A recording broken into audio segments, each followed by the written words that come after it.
We are getting dramatic, awful new images that show the first look inside the school where the Taliban massacred more than 140 people, 130 of them children, mostly between the ages of 10 and 14.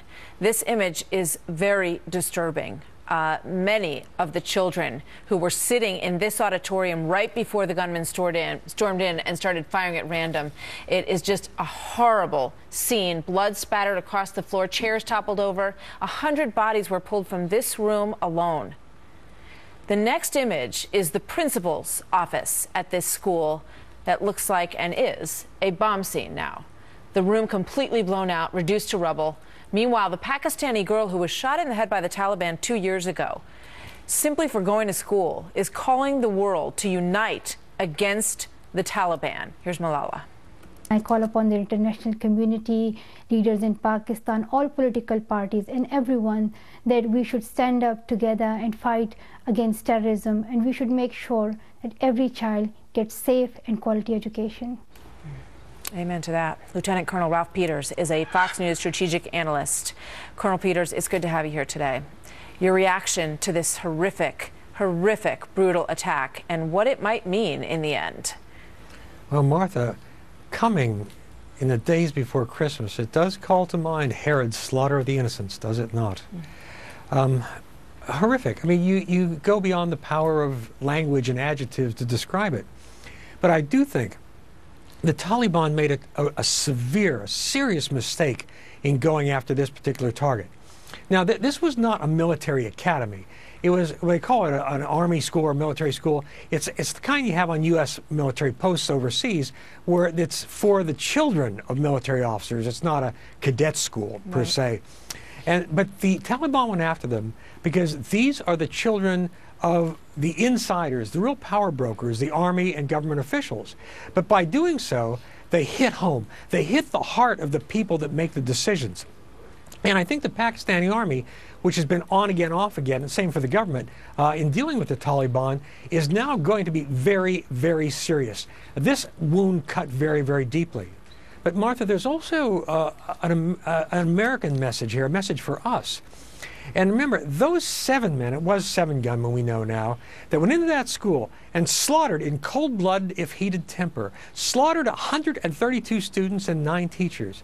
They are the people that Senator Feinstein believes deserve protection from the CIA, that we shouldn't even waterboard these monsters. What are our priorities? Are our priorities protecting humanity or protecting monsters? Yeah, you make a great point, Ralph. And, you know, I wonder if the horrific nature of this attack, and I think back to what happened in Newtown, Connecticut around this time, and I would ask everyone to remember the feelings around that moment and what these families must be going through in the unbelievable grief that they are suffering. And, you know, you look for something that would wake the world up, Ralph, and draw together the forces of good that do exist in the world. And you wonder, you know, if this potentially, if anything good could ever come out of it, is it galvanizing? Does it go beyond, you know, the Pakistani military in their horrible wake-up call that they've received? Well, you know, I think it will galvanize many in Pakistan. But as far as galvanizing the American left or bringing them to a sense of reality, it's just not going to happen. Nothing's going to do that. But, you know, back to this just horrific event and the seriousness of it. I mean, again, these are people doing, it's not like the crazy kid in Newtown, although I get your comparison and I agree with it. I'm talking about the grief that suffered, not the instigator. No, I know, I understand. I got it.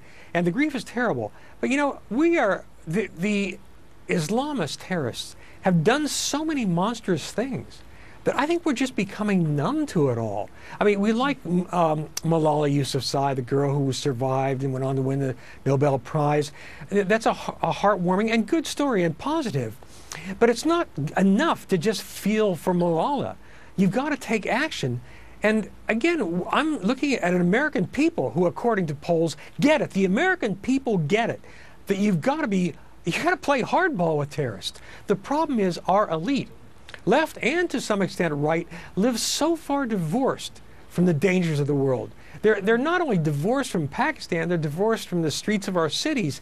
And they indulge themselves in this decadent, effete glorification of the imaginary rights of, again, human monsters.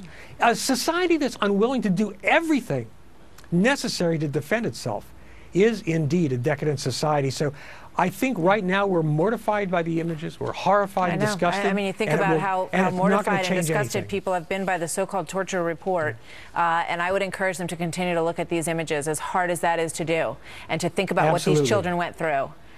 Ralph, and again, thank you. Martha, yeah, it is Herod's slaughter of the innocents.